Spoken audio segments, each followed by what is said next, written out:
Olá, queridos, bem-vindos a mais um encontro do estudo da Palavra de Deus.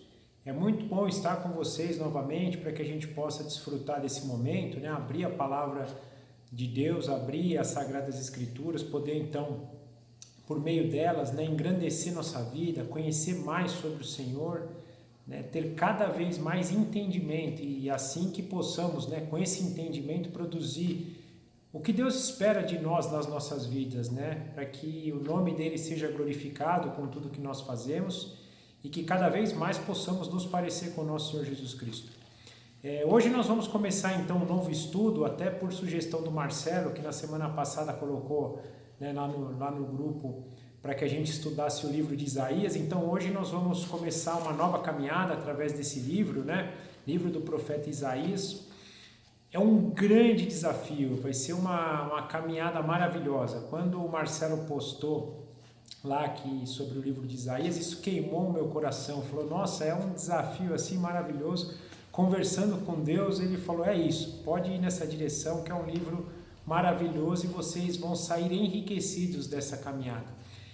Na verdade, a Bíblia inteira, né, ela é maravilhosa, mas o livro de Isaías tem algo interessante, porque ele é o evangelho no Antigo Testamento. Por que eu digo evangelho? Porque a gente tem a mania de achar que evangelho é só contar a história de Jesus, mas o evangelho é toda a obra de Deus, né? O evangelho é mostrar pra gente quem nós somos, o estado caído que nós estamos, né? A nossa depravação total. O livro de Isaías mostra isso, a depravação do povo da época. Também a nossa necessidade de arrependimento, a nossa necessidade de salvação, que também é mostrado nesse precioso livro.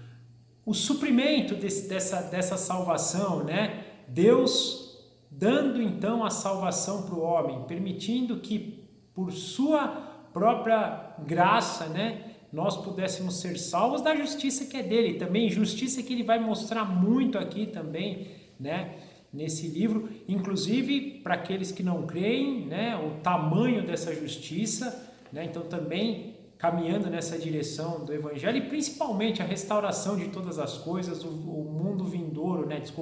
O reino vindouro que nós aguardamos, que ele nos promete, né? E que seremos reinados então pelo Messias, que nós já sabemos que é Jesus Cristo.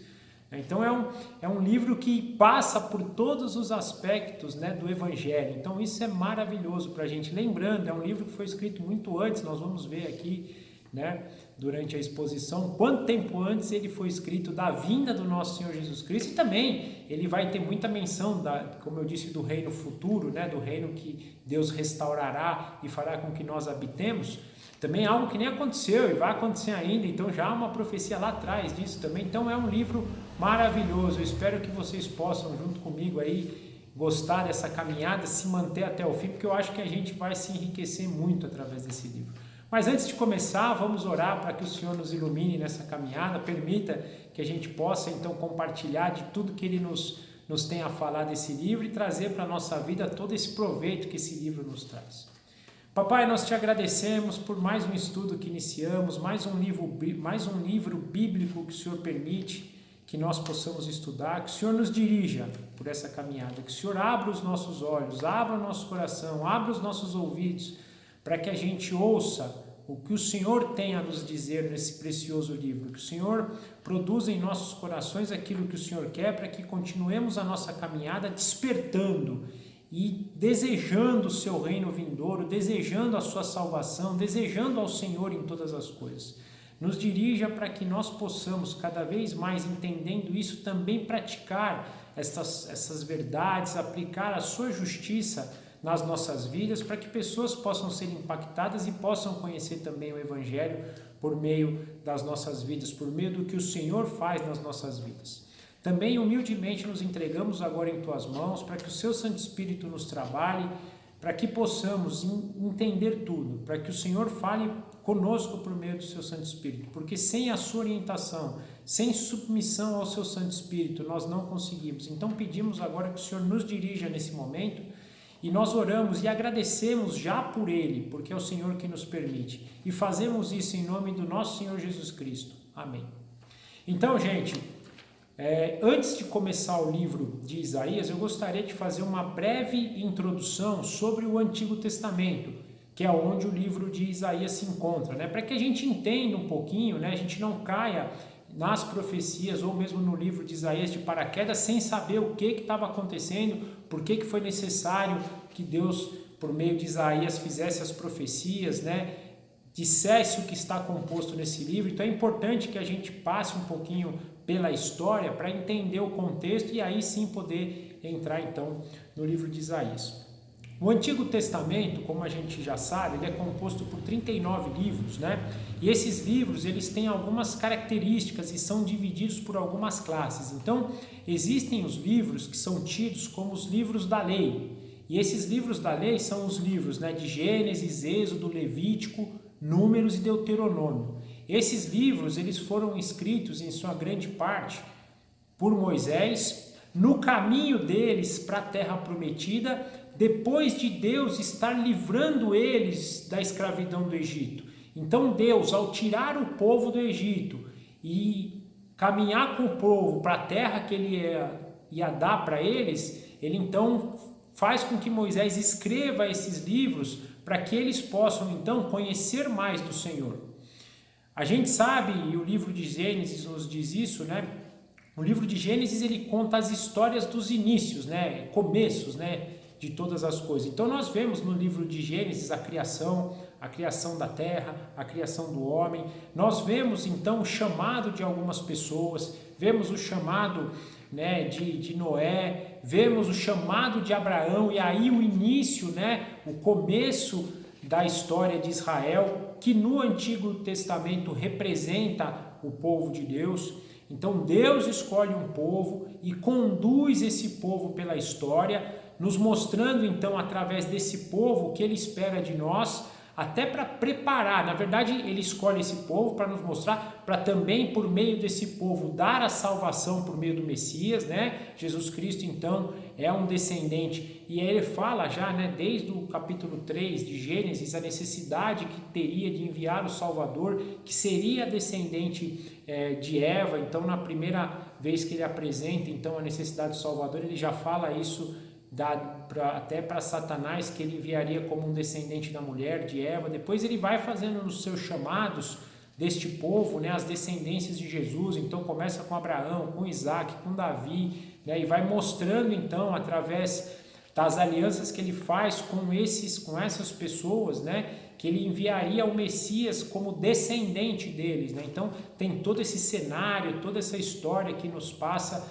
no livro no povo de Israel. Então esse era o chamado de Israel. Então o livro de Gênesis começa com a história então de Israel, e ele termina com Israel chegando ao Egito, né, depois da história de José e todo o povo de Israel. Então, devido à fome que eles estavam passando lá em Canaã, eles vão para o Egito.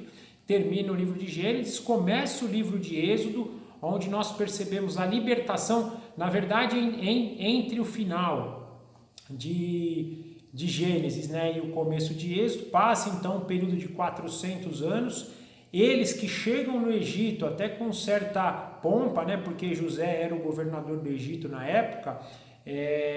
Eles chegam então com uma certa regalia, não é regalia, mas eles foram bem recebidos, né, acho que é a melhor palavra.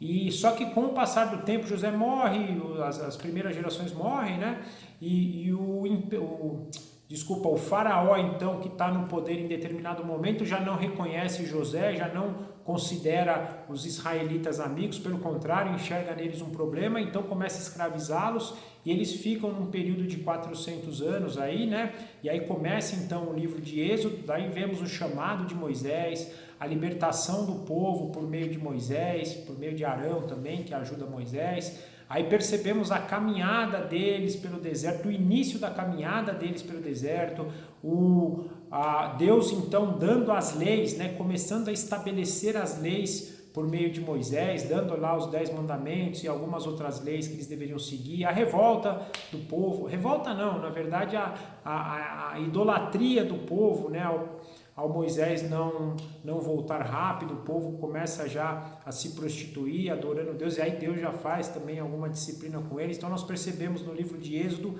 essa dinâmica, né, da libertação do Egito e já de Deus dando algumas leis. Isso é importante, Porque eles saem então do governo egípcio com as leis determinadas que eles tinham lá na época do Egito, né? Então a cultura egípcia, inclusive os próprios deuses do Egito, que eles estavam mais acostumados do que Yahvé mesmo, né? O Deus deles, porque a tradição oral, que era a forma com que Deus se fazia conhecido na época, ela era forte, mas ela se esvaía muito rápido, ela é muito rápida, ou seja, uma geração não passava de forma insistente para a próxima esquecia um pouco de Deus. Na terceira geração já não lembravam mais de Deus. Na verdade, nós vamos perceber isso por toda a história de Israel, né?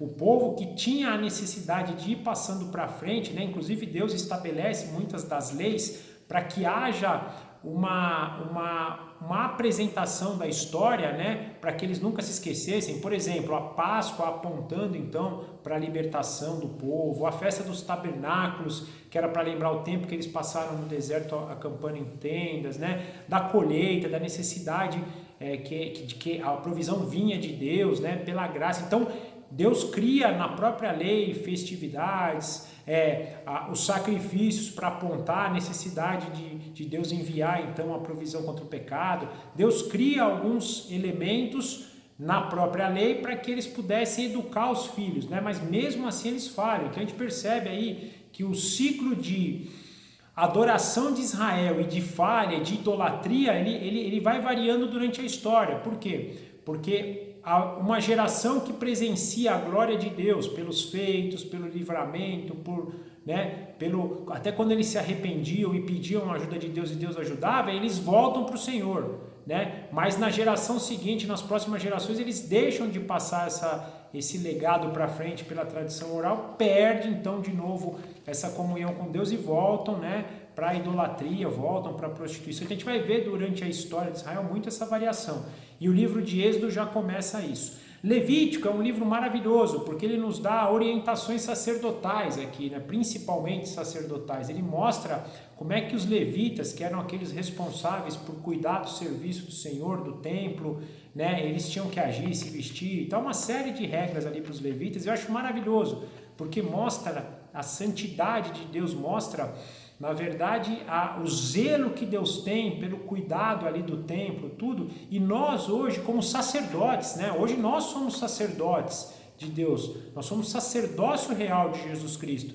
Nós temos que buscar esse mesmo zelo. Não que a gente deva ler o livro de Levíticos e praticar aquilo, não é isso, né?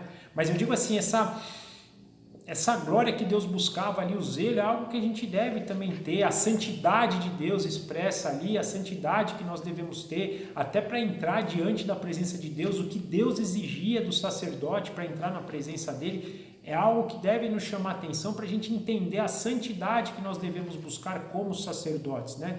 Temos o livro de Números, que aí nós percebemos em grande parte o trajeto do povo aí na época do deserto, dos 40 anos que eles peregrinam no deserto, pela desobediência deles, por eles não acreditarem que Deus os supririam, né? Então esse livro de Números nos mostra um pouquinho sobre essa trajetória dele. E o Deuteronômio, que é uma reedição das leis que Moisés e Josué passam para a nova geração, aquela geração que desobedeceu Deus no começo da caminhada, que até fala no livro de Números, ela não vai poder entrar na terra prometida, exceto Josué e Caleb, né? A gente vê Eleazar, que era o sacerdote também, mas como o povo sem seus levitas eram só os dois. Então, era uma nova geração que estaria entrando na terra prometida. Então, o livro de Deuteronômio faz essa reedição da lei, né?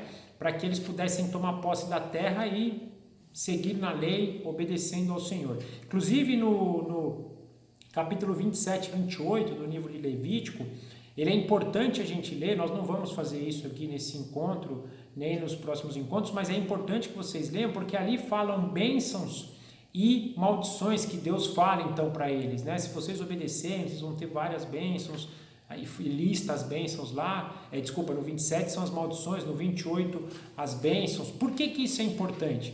Porque quando a gente lê os profetas, e a gente vai falar um pouquinho aqui sobre o conceito de que era um profeta, os profetas eles não estão criando as coisas da cabeça dele, na verdade eles estão sendo usados por Deus para mostrar para o povo aquilo que Deus já tinha dito para eles que eles deveriam ter feito, já no livro da lei. Então os profetas, eles tinham esse propósito, né? E dentre desculpa, não só este, mas alguns dos propósitos, dentro um deles era chamar, olha, aquilo que foi dito, se vocês fizerem assim, obedecerem tal, vocês vão ter tais bênçãos. Se não, se forem idólatras, se forem desobedientes, vocês vão ter essa maldição. Era chamando muito a atenção. Inclusive, quando a gente vê essas maldições e bênçãos listadas no livro de Deuteronômio, nós vamos ver que grande parte do que aconteceu no futuro estava predito ali, né? E não é porque Moisés era um profeta no sentido, já estou profetizando, é que Deus já sabia, Deus estava falando, já vou falar para vocês, se vocês obedecerem a isso, se não obedecerem a isso, e realmente a gente vê isso na história acontecendo, e eles realmente indo, né, depois tendo pragas, indo para o exílio, né, tendo um monte de consequências que a gente já percebia ali nos livros da lei. Mas é importante que quando a gente pensa nos livros da lei, a gente ter essa ideia de que é um livro, que são livros, né, são 5 livros que Moisés escreve nesse período que Deus está tirando então o povo do Egito, da escravidão do Egito, e colocando o povo na terra prometida que Deus tinha prometido, né? E aí nesse período que ele vai colocar então o povo, ele estabelece essas leis para quê? Para que tivesse ordem. A ideia de Deus era mostrar para eles, olha, eu gostaria que vocês praticassem isso para restaurar a nação de Israel do caos causado pela queda do homem. Quando o homem peca, a gente vê isso em Gênesis, a vida do homem era perfeita. Quando ele peca, ele traz o caos para a terra. E o caos está ligado à corrupção moral, à corrupção, né, social, e ele traz isso também para todas as nações. E quando Deus resgata Israel, o objetivo de Deus era, eu vou resgatar um povo, por meio desse povo eu vou reestruturar, né, a conduta deles para que eles saiam do caos e possam impactar as outras nações. Mas a gente vai perceber que isso não é possível também. Não que Deus falhou e não que não estivesse de acordo com o propósito dele, né? Deus não é um Deus que faz plano A, não dá certo, faz o plano B. Não é isso. Está dentro dos propósitos do Senhor, que um dia nós vamos entender e vamos saber. Mas é para nos mostrar como, mesmo ele tirando a gente, se a gente não viver uma vida de submissão plena ao Senhor, cheia do Espírito Santo, né, a gente não consegue.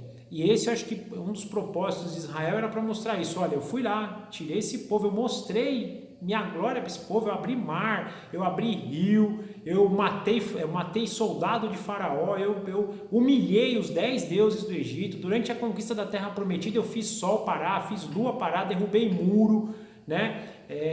Deus fez milagres assim estrondosos, né? E mesmo assim tiveram dificuldade. Deus se colocou como o rei deles, eles desejaram o reino. Mas isso, quando a gente fala de Israel, a gente não pode pensar só numa crítica para eles, porque todos nós somos assim. E se a gente não tiver realmente a graça de Deus habitando em nós, o Espírito Santo habitando em nós, gente, a gente não consegue. Então entenda um pouquinho que seja esse propósito, e a história de Israel vai estar passando por esse propósito.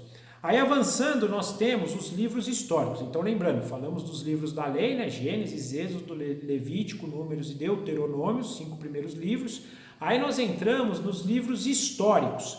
Esses livros históricos, então eles vão mostrar realmente a história de Israel. Quem são esses livros históricos, né? Nós temos lá Josué. Josué principalmente mostra para a gente a conquista da terra prometida, em sua grande parte. Então é um dos propósitos o propósito principal do livro de Josué. Temos o livro de Juízes, que é o período depois da conquista da terra prometida, que Deus então estabelece juízes para coordenar, para governar ali, né, o povo, e é um período de muito dessa variação, né? Eles voltam para a comunhão com Deus, depois se afundam em idolatria, voltam, afundam, ficam nesse ciclo, né? Eles se arrependem, voltam, depois, então vai essa variação. Tanto é que a gente termina o livro de Juízes e entra no livro de Ruth, né? Mostrando que cada um fazia o que dava na cabeça, para vocês entenderem a maluquice que dava, né? Não tinha lei, eles tinham se pervertido, tinham esquecido do Senhor, e não é que eles não tinham lei, porque Deus tinha dado, é que eles realmente não estavam considerando. Aí temos o livro de Ruth, que é um livro ali que nos conta um pouquinho, e é importante a gente saber que o livro de Ruth ele tem um propósito de nos mostrar um pouquinho a descendência de Davi, né?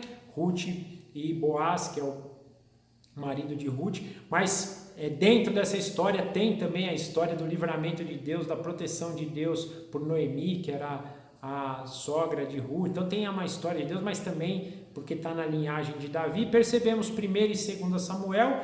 Aí entra 1 e 2 Samuel, tem como foco, né, a introdução do reino, né? Num primeiro momento nós temos o reino unido, né? Ou seja, as 12 tribos de Israel no reinado. Então 1 e 2 Samuel, 1 Reis e 2 Reis, já mostrando também os reinos divididos, quando Salomão então morre e o seu filho então Roboão assume o trono, ele faz lá uma lambança, o reino é dividido, 10 tribos vão ser reinadas por um rei e 2 tribos, que é Judá e Benjamim, por um outro rei, que continua sendo a dinastia de Davi, mas há uma divisão, então fica Judá e fica Israel, ou Efraim, que a gente ouve muito falar também, as 10, Judá e Benjamim, as 2 tribos, Efraim e Israel, as 10 tribos, então há essa divisão, e aí nós percebemos, né, durante toda a história, os reis que vêm,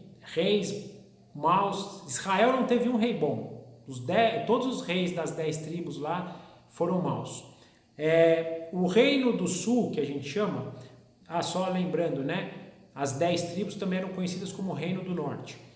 O reino do sul, que eram as 2 tribos, que era Judá e Benjamim, eles tiveram uma variação. Alguns reis bons, outros maus, mas também nessa variação. Volta para o Senhor, se afasta, volta, se afasta, volta. Só que cada vez que ele ia e se afastava, a corrupção, a prostituição, a maldade deles afundava cada vez mais. E a ira de Deus se acumulando, se acumulando, se acumulando. Então o que Deus faz nesse período?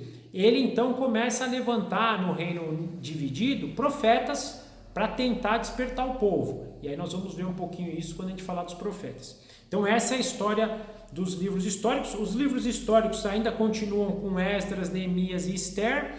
Esdras, Neemias, então, só para contextualizar, 1 e 2 Samuel, 1 e 2 Reis, 1 e 2 Crônicas fala dessa história dos reinos, né? Então os 3 primeiros reinos, né? Saul, Davi e Salomão, o reino unido, depois o reino dividido, as 10 tribos do norte, as 2 tribos do sul, né? E aí nós vamos perceber nessa história, inclusive, né, que o reino do norte, lá por volta de 722, ele é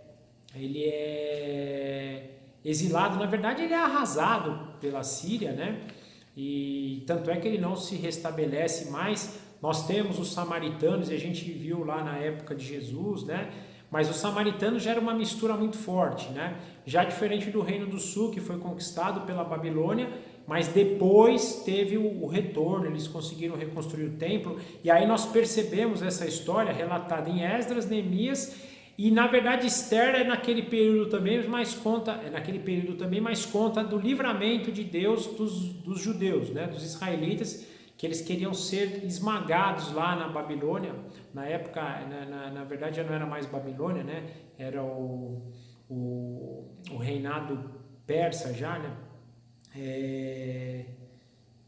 Não me fugiu outro nome, é Persa e mais alguma que me fugiu o nome aqui agora, mas nesse novo reinado, né? E Esther então intervém e não permite que Israel seja esmagado. Então nós temos nesses livros os contextos históricos. Aí nós temos os livros poéticos, né, que eles chamam os livros sapienciais, que é de sabedoria, né, que são os livros de Jó, Salmos, Provérbios, Eclesiastes e Cânticos dos Cânticos, né? Jó provavelmente escrito na época de Abraão, provavelmente. Salmos na época de Davi, parte deles quando Davi estava sendo perseguido e ainda não gozava, né, de uma paz, foi perseguido muito tempo por Saul, viveu muito tempo no deserto, né, com guerra e tal. E um período também de salmos que ele escreve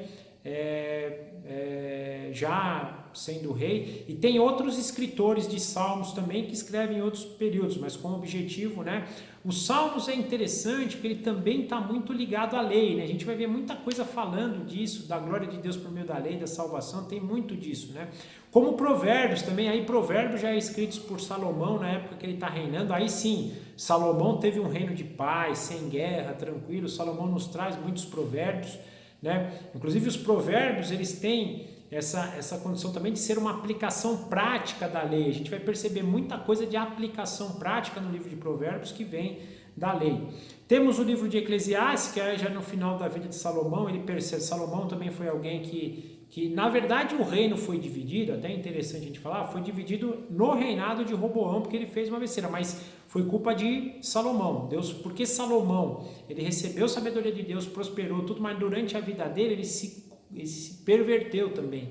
Ele começou a adorar e idolatrar outros deuses. Aí Deus, por causa disso, falou, por causa disso vai ter o reino dividido. Mas Deus amava tanto Davi que não fez isso com Salomão, fez isso com Roboão.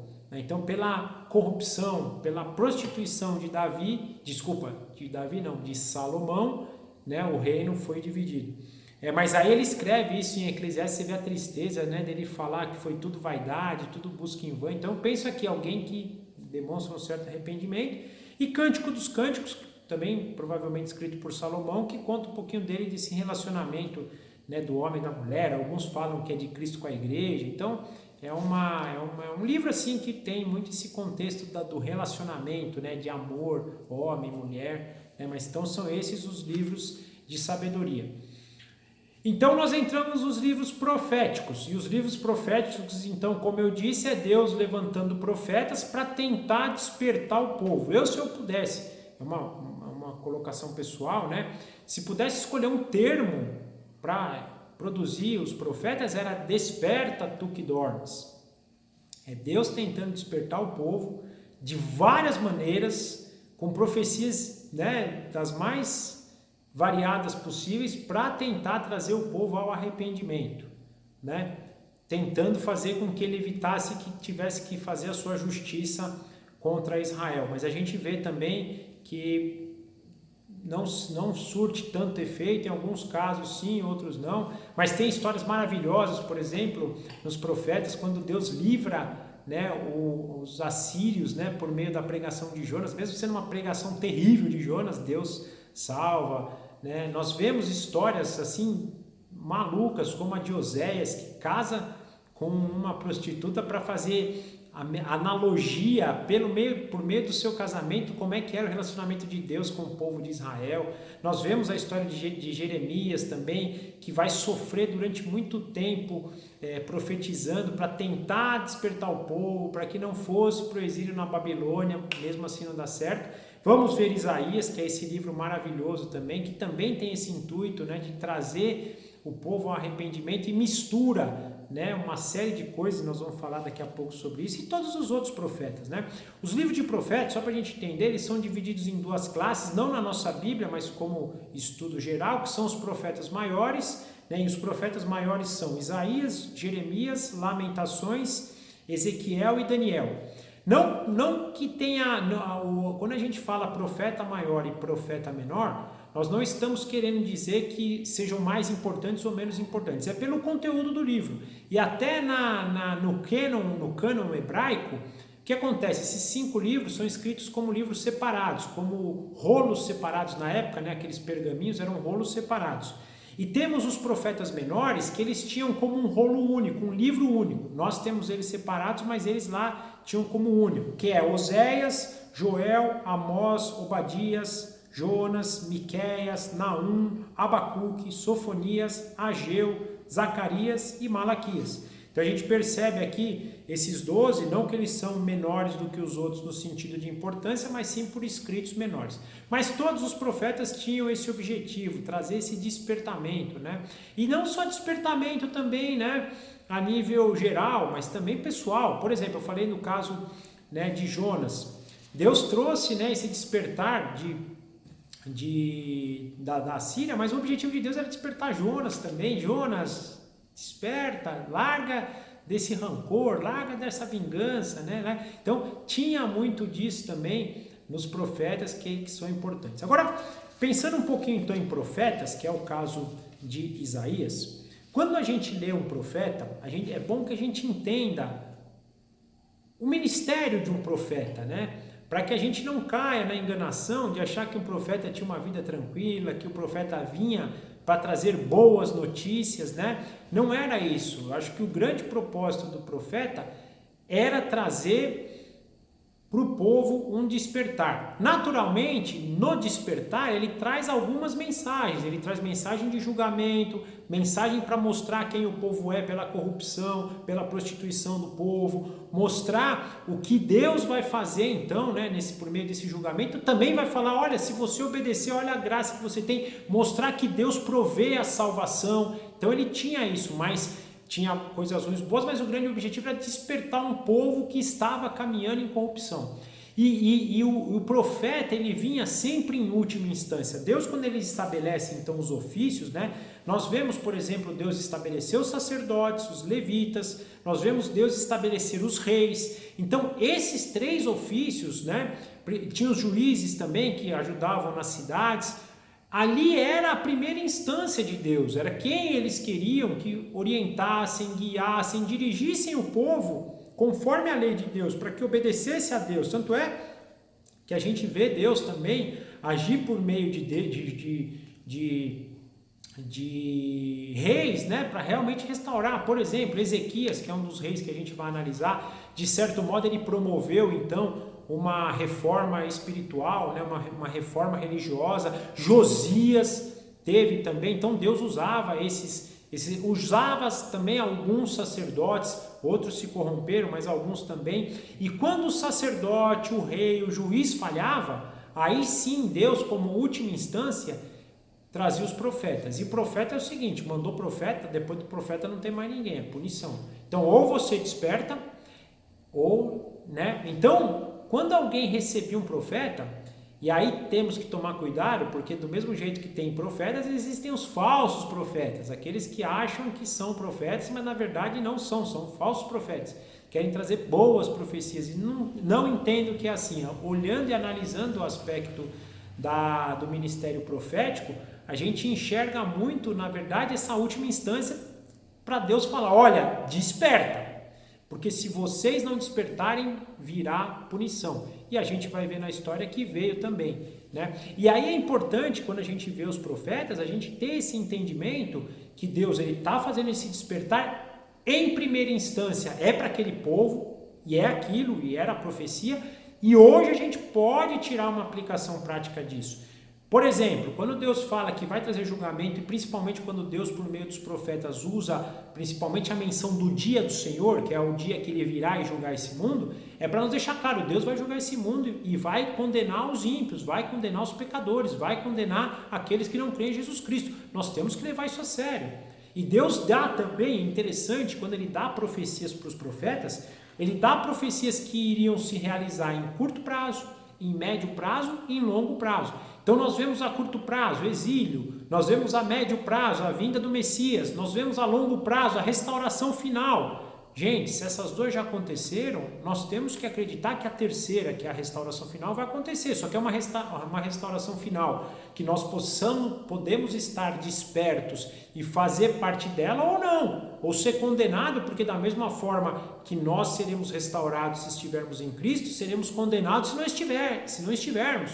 Então nós precisamos ter nas profecias isso também em mente, para poder despertar, para poder andar no caminho do Senhor, tomar a salvação por meio dele, que ele que dá, e ele mostra também nas profecias que a provisão, a graça vem dele, para que a gente possa crer nisso, né? Então, quando a gente olha para o ministério dos profetas, nós precisamos entender isso. Outra coisa importante, né? A gente percebe que, por exemplo, os sacerdotes e os que cuidavam do templo vinham da linha de Levi, né? Dos levitas. O sacerdote mais ainda vinha da linhagem de Arão, então era da família. Já o rei, ele vinha da família de Davi, tinha que ser um descendente de Davi, é por meio da descendência de Davi que Deus deixou a semente santa que vai vir o rei eterno. Então Deus preservou a dinastia de Davi para que a gente pudesse, inclusive, até para chegar a Cristo, Hoje Deus não precisa mais preservar a dinastia de Davi, porque Cristo já veio, Cristo está reinando eternamente, então já está garantido a dinastia de Davi, mas Deus garantiu. Agora, o profeta, ele não tinha, ele era um chamado, ele não precisava ser da tribo de Judá, descendente de Davi, muito menos ser levita e da descendência de Arão. Não, o profeta, ele era chamado por Deus. Honestamente, ele não tinha muita escolha. Deus chamou, acabou, tinha que ir lá cumprir, ele era ungido e ele era responsável por falar a palavra de Deus. A gente vê as profecias, né? Eu não tive oportunidade, confesso, de analisar se todas elas começam assim, mas a maioria das profecias, se não todas, começa assim: assim diz o Senhor, ou relacionado a isso, né? E disse Deus, e alguma coisa nesse nível. Porque que isso quer dizer? O profeta, ele não profetizava dele. Ele profetizava pelo Senhor. Quem que era o profeta? Um mensageiro do Senhor, era alguém que trazia a palavra de Deus. E, gente, o que isso é importante? Às vezes eles tinham que falar o que não era do agrado deles. Eles tinham que falar coisas que seriam, né, tristes e que iriam trazer consequências más para eles também. Então, é importante a gente crer nisso, porque não era um ministério fácil. Mas eles obrigatoriamente tinham que falar a palavra de Deus, né? Outra coisa importante é que eles, né, normalmente, eles viviam também a profecia. Deus dava filhos para eles e mandava eles porem o nome para alguma coisa. Como eu disse, a questão de Osés, que teve que casar com uma prostituta para trazer uma aplicação prática, né? Então a vida, Jeremias, a gente vê Jeremias sofrendo por causa disso. A vida deles também se baseava nesse ministério. E principalmente, muitos deles sofriam, né? A gente vê Amós brigando lá, expulsando. Então, não era uma vida fácil. É importante que a gente também tenha isso em mente, porque senão a gente acha que, né, os profetas, né, tinham uma vida tranquila. Outra coisa, os profetas, o que eles pregavam? Olha que interessante. Pregavam contra o pecado, as transgressões religiosas e sociais que eram contrárias à lei de Deus. Então, a gente vê os profetas falando da idolatria dos outros deuses, deles, né, agindo mal com as viúvas, agindo mal com os órfãos, agindo mal com os mais pobres, com os estrangeiros, tudo que a lei de Deus falava o contrário. Como eu disse, a gente olhar lá em Deuteronômio, o que ele fala de bênçãos e maldições, a gente vê que eles estão praticando tudo aquilo que estava na linha de maldições. E o profeta falando, vocês vão ser... Né? O profeta, ele profetizava e realmente Deus falava para ele as profecias, mas ele olhava para a lei e via isso, era claro. Porque Deus falou isso, gente, o que Deus diz acontece, né? Se não houver arrependimento, que Deus também diz, olha, você pode ser mal, mas se você se arrepender, se você me buscar, se você me procurar e se arrepender verdadeiramente, eu te perdoo. Mas se não, vai acontecer, vai ser. E é o que o profeta está falando, gente, vamos se arrepender, senão aquilo que está escrito vai acontecer. E Deus está falando que vai acontecer, né? Então é importante que a gente tenha também, quando estiver lendo, essa interação do que eles pregavam. E eles também tinham outra pregação, era a condenação do pecado, a proclamação da justiça, né? Eles, na verdade, então eles proclamavam o pecado, buscavam, só que também tem algo interessante, você vê um ministério deles também de muita oração e de clamor por arrependimento, como eles oravam para que o povo se arrependesse, até porque eles sabem, nós também sabemos hoje, né, que o pecado ele afeta todos, o pecado não afeta só o pecador, ele afeta o justo também, né? Por exemplo, se essa pandemia, não vou aqui entrar no mérito, se é uma condenação, se é uma justiça de Deus, mas olha o mal que está trazendo para toda a raça humana. Se for, está trazendo, e é o que aconteceu. Por exemplo, Jeremias vivia lá, passou por toda a desolação, pela fome, por tudo que aconteceu na época da invasão babilônica, era um justo, né? Então, é importante que a gente tenha que eles se consideravam parte dos pecadores. Daniel, quando ora, né, lá para entender a profecia de Jeremias, ele fala, temos pecado, ele se coloca no grau do pecador, pedindo perdão, se arrependendo também dos seus atos. Então é outro dado importante. Então eles também, com esse papel, né, de serem reformadores, eles tinham como papel também a intercessão, né? Então aquele que quer trazer uma reforma, ele proclama a reforma, mas também ora para que pudesse realmente acontecer a reforma. Então isso também é importante. E por fim, o que eu entendo que era o propósito das mensagens, né, dos profetas, né, que tem essa conotação de despertamento? Era despertar aquele povo para quê? Para glorificar a Deus, para encorajar, né? Então, para glorificar Deus, encorajar os crentes.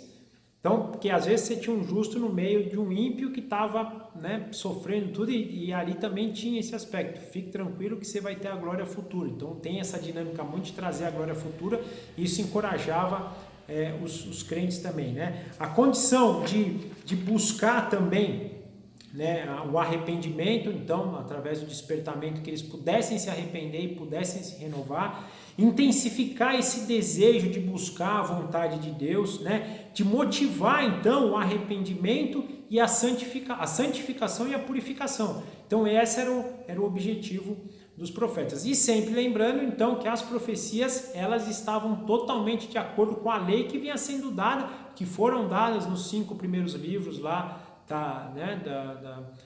da lei. Então os profetas falavam de acordo com o que estavam na lei.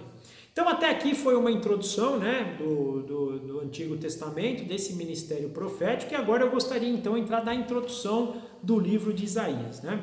Então, para começar o livro de Isaías, vamos ler o capítulo 1, versículo 1, que diz assim: visão de Isaías, filho de Amós. Visão que Isaías, filho de Amós, teve a respeito de Judá e Jerusalém durante os reinados de Uzias, Jotão, Acás, Ezequias, reis de Judá. Então aqui nós percebemos, primeiro, que é um detalhe importante, quando a gente estuda então os profetas, nós temos que entender para quem que eles estão profetizando. Então a gente sabe aqui que Isaías está profetizando para o reino do sul, o reino de Judá, né? Ele fala aqui, reis de Judá, e o período, é um período dos reis Uzias, Jotão, Acás e Ezequias, um período de tempo que 4 reis então passam pelo governo. Falando sobre o nome de Isaías, a gente lembra que sempre que a gente está estudando, né, a cultura hebraica, o nome dizia muito de quem era a pessoa, o que ela fazia, né? E o nome de Isaías tem o significado de Deus é a salvação. Gente, não é evangelho isso? É uma maravilha, né? Deus é tão maravilhoso que ele escolhe. Deus é a salvação. O profeta chama. Então, imagina se a gente fosse traduzir. Visão que Deus é a salvação nos trouxe.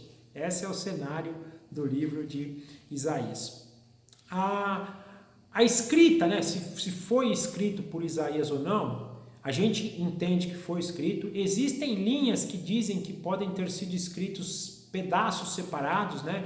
Então existe uma linha mais liberal que diz que a passagem do capítulo 40 ao 66 foi escrito depois do exílio da Babilônia, coisas que dos comentaristas aqui que eu procurei não pode ser muito correto pelo tipo de discurso, principalmente no que tange os elementos naturais, fauna, flora, que não condizia com o cenário da Babilônia. Então é algo que dá um pouco de discussão. E aí existem alguns outros teólogos, também liberais, que por causa disso separam, né? Então do 40 ao 55 foi uma pessoa que escreveu, e do 56 ao 66 outra pessoa.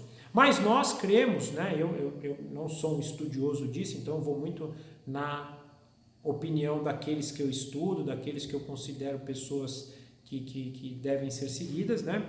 Até por oração com Deus, que foi Isaías que escreveu. Então a gente considera as profecias de Isaías, né? O livro de Isaías, ele é maravilhoso, porque o livro de Isaías, ele tem uma comprovação interessante. Existem na descoberta do Mar Morto, os manuscritos de Qumran, que era uma região que eles preservaram, então, os escritos antigos, né? E foram achados nessa descoberta, né, um tempo mais recente, alguns rolos de Isaías que foram então confrontados com o que nós temos hoje da literatura de Isaías, e comprova realmente a autenticidade do livro. Então isso é muito bacana. O ministério de Isaías foi mais ou menos do ano 740 a.C. a 680 e pouco a.C., então é um ministério bem longo, né? E a gente vai perceber durante a leitura de Isaías essa variação de tempo, nós vamos perceber essas profecias durante esse tempo, até porque durante esse tempo a gente vai perceber aí algumas mudanças, né, na história, na política, na economia, na idolatria do povo. Então essas profecias sendo feitas aí nos determinados momentos, né? A gente percebe então pelo capítulo 1 que ele diz que é filho de Amós. Esse Amós aqui não é o Amós profeta, do livro de Amós, não é, é outro. Esse Amós provavelmente ele era parente de Uzias, rei Uzias, o que a gente encontra aí de alguns comentaristas dizerem, né, desse parentesco então de Isaías com o rei Uzias, provavelmente um primo de Uzias ou coisa desse sentido. Outra coisa importante que Isaías, por então ser alguém da corte, né, da alta corte, alguém que tem uma escrita muito avançada, né? Isaías usa mais ou menos um vocabulário próximo de 2.100 palavras, isso é muito alto, eu acho que é mais alto do que o livro de Salmos, por exemplo, né? Só para a gente perceber quanto Isaías era erudito, né? Ou seja, ele tinha um nível cultural bem elevado e vivia ali também, então, na alta sociedade de Judá. Imagina, gente, alguém que vivia ali no meio da alta sociedade tendo que profetizar contra os líderes, né? Porque as profecias, elas tinham como objetivo todo o povo, mas o foco principal dela eram os reis, eram os líderes, né?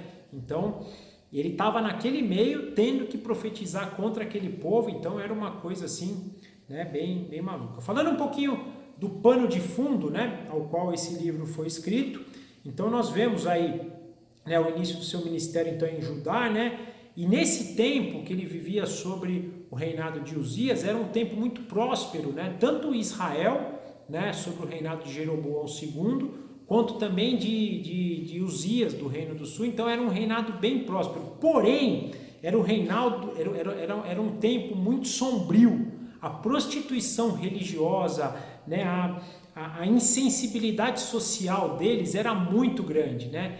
A idolatria de outros deuses, os deuses das outras nações, como eles tratavam, como eu disse recentemente, antes aqui, os pobres, os órfãos, as viúvas, os estrangeiros, estava assim no auge, né? Ou seja, então era um período assim de total desobediência deles, que também então requeria o envio de um profeta, né?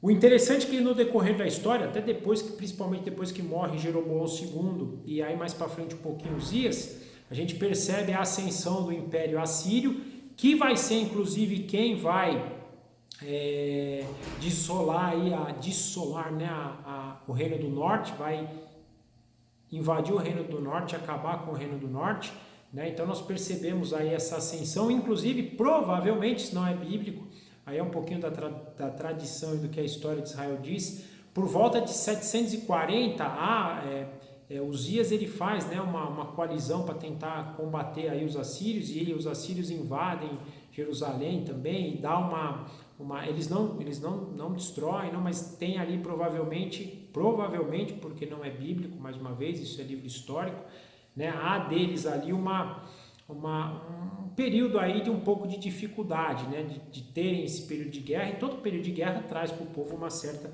dificuldade. Provavelmente o capítulo 1, ele fala um pouquinho disso, está linkado nesse período.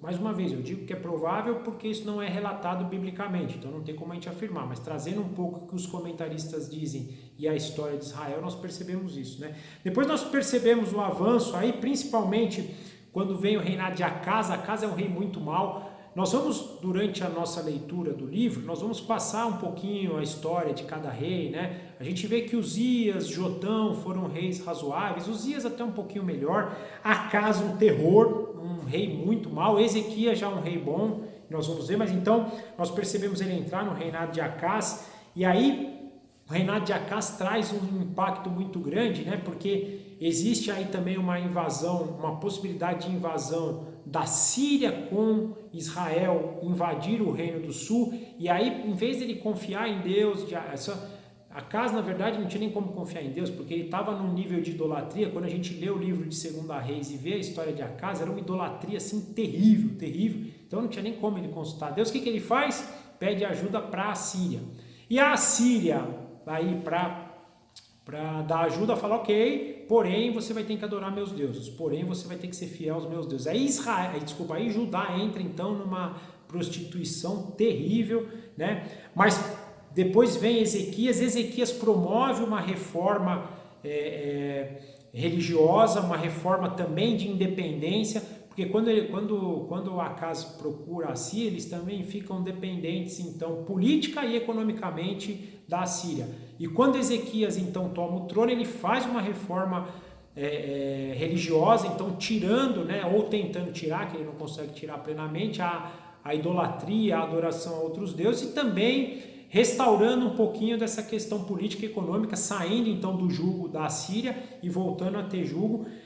E isso tem muito a ver com aquilo que a gente falou antes, né, do ciclo de queda e de afastamento. Ezequias é alguém temente a Deus, ele busca essa reforma por amor a Deus, então Deus também supre, e a gente nunca vai poder tirar isso da história. Como é que a gente vai conseguir sair, como é que a gente vai conseguir vencer as lutas, né, das armadilhas que a gente cai? Por meio do Senhor.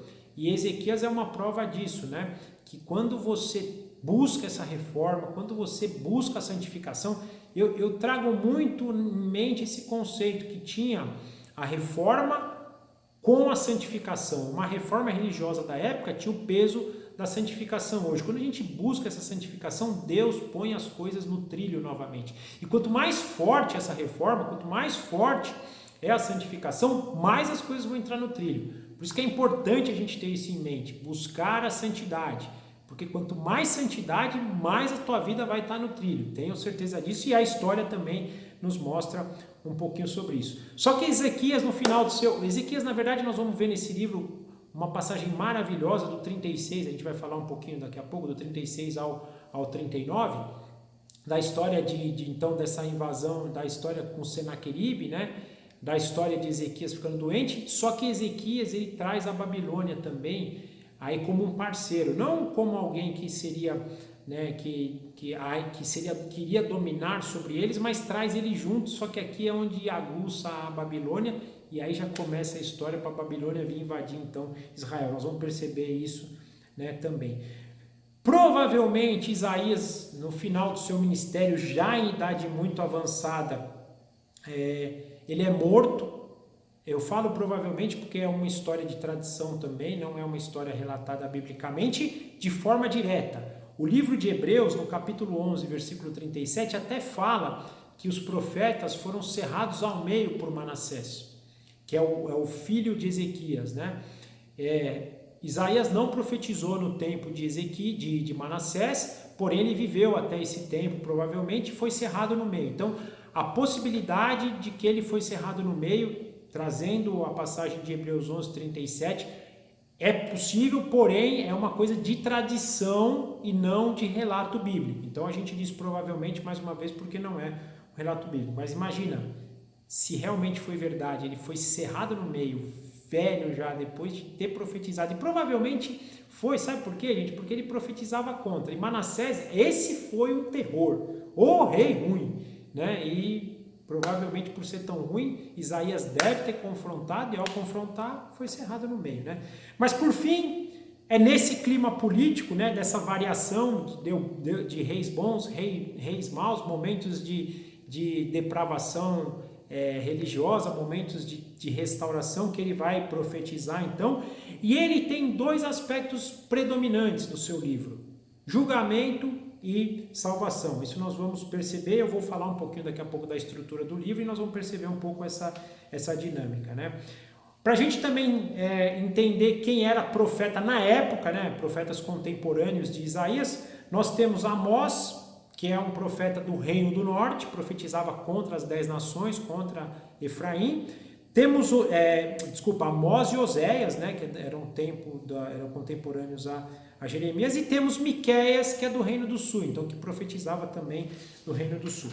Falando um pouquinho da estrutura agora do livro, esse livro ele tem 66 capítulos, e gente, comecem a perceber a similaridade.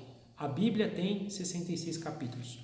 Do capítulo 1 ao 35, nós vamos ver o que, basicamente? Julgamento, a remoção da rebeldia, começando pela rebeldia de Judá, passando pela rebeldia de Israel, terminando na rebeldia das outras nações, a desobediência e a prostituição religiosa. Então, do 1 ao 35, esses são os assuntos predominantes. Do 36 ao 39, essa história de Senaqueribe, Ezequias e da Babilônia. E nessa história, né, nesse interlúdio que a gente chama, entre o julgamento, a gente vai ver depois que é da restauração, nós vemos também um pouquinho de juízo e de libertação. É quase como se fosse uma dobradiça dessas duas passagens, do 1 ao 35 e do 40 ao 66, porque ele traz os dois conceitos, julgamento e salvação. Já do 40 ao 66, nós vemos a restauração. Aí a restauração final, o julgamento da idolatria, o reino restaurado sobre a pessoa do Messias, que nós sabemos, Jesus Cristo. Então, do 40 para frente, a gente vai ver muitas passagens sobre Jesus. Não que só aconteceu ali, a gente lembra, né? Por exemplo, a passagem de Isaías 9, aquela passagem maravilhosa que a gente vê até do nascimento de Jesus. Mas, por exemplo, nós temos em Isaías 53 a cena da crucificação, que é maravilhosa. Então, nessa passagem do 40 ao 66, nós vamos ter um grande conteúdo dessa restauração vinda por meio do Messias. É bem interessante, gente, a Bíblia tem 66 capítulos, 39 capítulos no Antigo Testamento. Olha que coisa interessante, do 1 ao 39, grande parte trazendo julgamento sobre quem? Sobre uma humanidade que é depravada, uma humanidade totalmente caída. É o que a Bíblia nos conta. A primeira parte da Bíblia, o Antigo Testamento, qual é o propósito principal que eu penso? É Deus mostrar, eu dei tudo para vocês, vocês preferiram viver conforme a vida de vocês, e mesmo eu tentando em todos os momentos resgatar vocês, vocês não conseguiram, vocês falharam. Por isso eu preciso exercer julgamento contra vocês. Então, o Antigo Testamento é isso, e é o que nos traz os primeiros 39 capítulos de Jeremias. Já o Novo Testamento, nós entramos aonde? Na graça, na vinda, só lembrando que a salvação também no Antigo Testamento vinha pela graça, tá? Pelo amor de Deus, não pensem que no Antigo Testamento a salvação era pela lei e no Novo Testamento é pela graça. Nos dois testamentos a salvação é pela graça. A diferença é que no Antigo Testamento era uma graça que viria, ou seja, quando ele matava o cordeirinho, ele estava falando, olha, esse cordeirinho representa o cordeiro que um dia Deus vai enviar. E hoje nós, quando participamos da ceia, olhamos para o cordeiro que Deus já enviou. Mas ambos, eles quando matavam o cordeirinho, nós quando participamos da ceia, olhamos para Cristo, porque a salvação veio por meio dele. Graça dada por Deus em nosso favor. Então é importante a gente ter isso na mesa. O que a gente ouve de besteira sobre isso, não, no Antigo Testamento eles viviam pela lei. Em que sentido, né? Cumpriam a lei e por cumprir a lei eram salvos. Não existe isso. É impossível e Isaías vai nos mostrar muito isso. Não conseguem.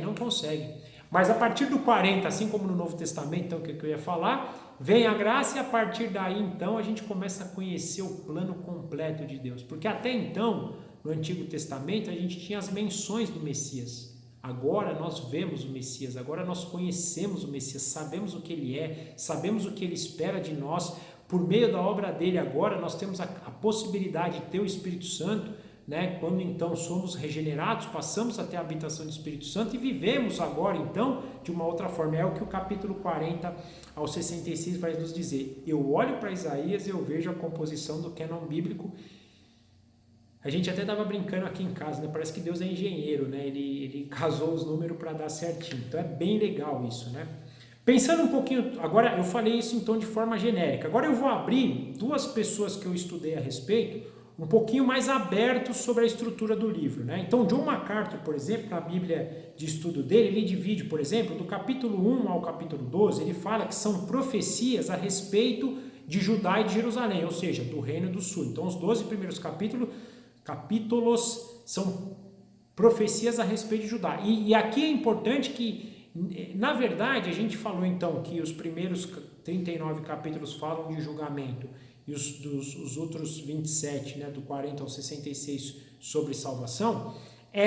Porém, isso vai se misturando também. Não é que também ele não vai falar de salvação. A gente vê no capítulo 9, por exemplo, a gente vê no capítulo 2 Deus falando de salvação. Nós estamos falando como assunto principal. Então, do 1 ao 12 aqui, o assunto principal eram as profecias contra Jerusalém e Judá. Mas vai falar um pouquinho de salvação e vai falar um pouquinho de julgamento, né? Do 13 ao 23, fala dos castigos e da salvação geral das outras nações, né? É mais castigo e a salvação depois por meio dos gentios, né? Do 24 ao 27, a redenção de Israel por meio do castigo das outras nações. Do 28 ao 35, advertências contra a aliança firmada com o Egito. Do 36 ao 37, a tentativa de Senaqueribe de conquistar Jerusalém. 38, a doença de Ezequias. 39, os emissários da Babilônia a Jerusalém. Do 40 ao 48, a libertação do cativeiro, já então indicando que Deus mandaria o povo para o cativeiro e a libertação, né? Do 49 ao 57, os sofrimentos do servo do Senhor. Do 58 a 66, a glória futura do povo do Senhor. Gente, existem várias divisões aqui, eu estou trazendo, até falei que foi do John MacArthur para vocês saberem, mas eu vi algumas outras também de outras pessoas, então aqui é só uma proposta para a gente entender um pouquinho. Peguei outra aqui do pastor Arival Dias, bem legal também, do 1 ao 11, o julgamento de Judá. Do 12 ao 24, o julgamento das nações ao redor, né? Do 25 ao 27, cânticos de salvação. Do 28 ao 35, 6 ais é quando Deus julga, né? Ai daquele, ai do povo, ai dos que... Então são julgamentos, né? Do 36 ao 39, a história de Senaqueribe, Ezequias e a Babilônia. Do 40 aos 47, esse tratar de Deus e os ídolos, né? Essa dinâmica de Deus tratando os ídolos. Do 48 ao 57 é sobre Jesus, é sobre o servo sofredor. Do 58 ao 66 sobre o reino e sobre o Espírito Santo. Então você vê, são duas propostas diferentes que de certo modo em alguns pontos elas vão ter convergência, mas que cada um divide. Durante a nossa caminhada nós vamos estar também estudando, propondo a nossa, buscando esse entendimento de como propor a nossa, mas para nos ajudar um pouquinho nesse cenário, né? Então é importante que a gente tenha isso. Mas lembrando que o enfoque, apesar de a gente ter essas divisões, ele vai misturar bastante essa questão, mostrar quem o povo é, o seu pecado, a necessidade de um Salvador, a necessidade do arrependimento, a condenação daqueles que não se arrependem, a provisão dos que se arrependeram, o reino futuro e a condenação eterna. Então vai estar sempre misturando esses assuntos assim, é importante. E qual era o propósito do livro de Isaías para a gente terminar? Isaías então profetizando para o reino do sul, que de certo modo serve para a gente, mas qual que era o propósito dele ao profetizar para o reino do sul? Primeiro, mostrar a depravação total do povo, através do quê? Prostituição religiosa. Eles prestavam adoração a outros deuses, cultuavam Deus também, mas também os outros deuses. Então isso mostra a prostituição deles. Para eles está tudo certo. Eles iam, o culto deles era um culto totalmente hipócrita, a hipocrisia do culto religioso que eles prestavam. Então Isaías está confrontando eles disso, gente, muito parecido com o que a gente vive hoje. A insensibilidade social, como a gente já falou, né? Não cuidavam daqueles que Deus pedia, os pobres, as viúvas, os órfãos, os estrangeiros necessitados. Eles não cuidavam, muito pelo contrário, eles pisavam, eles faziam mal, né? Nada muito diferente de hoje também, né? A mistura deles com os outros povos, trazendo esse mal dos outros povos. Gente, é a igreja hoje tentando trazer o mundo para dentro da igreja. Em vez da igreja levar a igreja para o mundo, a igreja está querendo trazer o mundo para dentro da igreja. Também muito similar. Mas ele ali também mostrando, vocês Judá, vocês Israel, que foram escolhidos e chamados por Deus e tinham a obrigação de proclamar esse Deus, de mostrar a justiça de Deus, de mostrar quem Ele é, a santidade dEle, e vocês estão fazendo o contrário. Vocês estão pegando a depravação dos outros povos e trazendo para dentro de Israel, para dentro de Judá. Na verdade, Judá, né? Eu estou falando de Israel também, que era outro povo, mas Isaías estava falando especificamente para Judá, né? Para mostrar a falta de fé neles na provisão divina, por exemplo, na aliança que eles fazem, então, né, com a Assíria para salvar eles dos sírios e de Israel, mostrando a falta de fé deles, mostrar a arrogância e a hipocrisia deles, né? Então, o objetivo de Deus ao mostrar a depravação total da humanidade era para apontar esses pontos. De novo, nada diferente do que a gente vê hoje, né? Um segundo propósito importante que o livro de Isaías nos traz também é mostrar a majestade de Deus, o reinado, a superioridade, a provisão por meio de Deus, mostrar o Messias que reina já sobre nós hoje. Na época, o Messias que viria a reinar, e nós hoje já sabemos que ele reina. Então, mostrar toda essa majestade de Deus, né? Mostrar que ele vai dominar sobre tudo e sobre todos, que ele vai julgar todos os povos, que somente nele há salvação plena, há proteção plena, que somente ele merece a glória, que somente por meio dele nós temos a salvação, que na verdade ele é a salvação, o próprio Messias, né? Deus é Cristo, Cristo é Deus, e nós temos a salvação por meio dele, que ele restaurará o caos da humanidade, através de um reino vindouro, de bênçãos e de salvação universal. Salvação universal aqui não é para todo o povo, é salvação não só para os judeus, mas também disponível para os gentios, ou seja, salvação para todos aqueles que neles creem, né? Então tinha também esse propósito, né, de mostrar essa majestade, o reinado, a superioridade e a provisão de Deus por meio dessas coisas que eu citei. Tinha um terceiro propósito também, que era promover o arrependimento e trazer o povo de volta, né? E por fim, um quarto, promover o consolo, a esperança e o que vai vir para aqueles que estão sofrendo, né? Para que eles crendo no reino futuro que ele estava profetizando, eles tivessem esperança, eles tivessem consolo, eles pudessem encontrar felicidade em meio ao sofrimento, né? Então também era um dos propósitos do livro de Isaías. E gente, aplica perfeitamente a nós, aplica perfeitamente no momento que nós estamos vivendo, momento de depravação, momento de prostituição religiosa, esse momento de pandemia, de muito sofrimento, que muitos nós crentes temos sofrido também. Então, para que tenhamos consolo, eu acho que essa nossa caminhada em Isaías vai nos trazer muito disso, vai nos trazer muita esperança, vai nos chamar para um arrependimento cada vez maior, uma necessidade da confiança em Deus, de nos entregarmos a Ele, de buscarmos a Ele, de nos enchermos do Espírito Santo, para que possamos caminhar, para conhecer o Evangelho. Como eu disse, o livro de Isaías ele aponta para todos os aspectos, né, do Evangelho. Então nós teremos essa oportunidade, então creio que vai ser uma caminhada maravilhosa.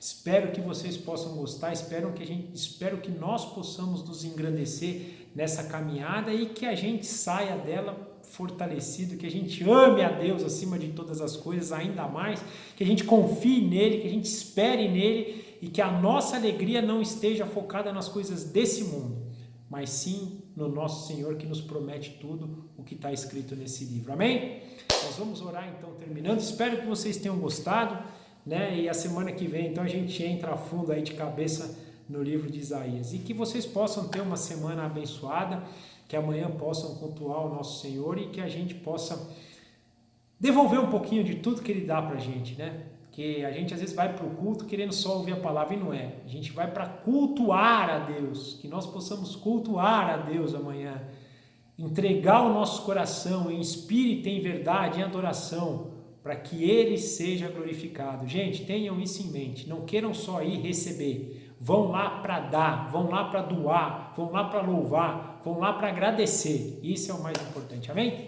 Então eu vou orar, a gente termina e a semana que vem a gente nos vê de novo. Senhor, muito obrigado por mais um dia, por mais um momento, por mais uma palavra, pela capacitação que o Senhor nos deu nesse momento. Muito obrigado por o Senhor nos deixar relatos tão preciosos na Tua Palavra, relatos que nos engrandecem, que nos fortalecem, que nos enchem de esperança. Que nós possamos, nessa caminhada do livro de Isaías, sairmos cada vez mais engrandecidos, fortalecidos, reconhecendo a Tua glória, o Teu poder, a Tua majestade, tudo que o Senhor é.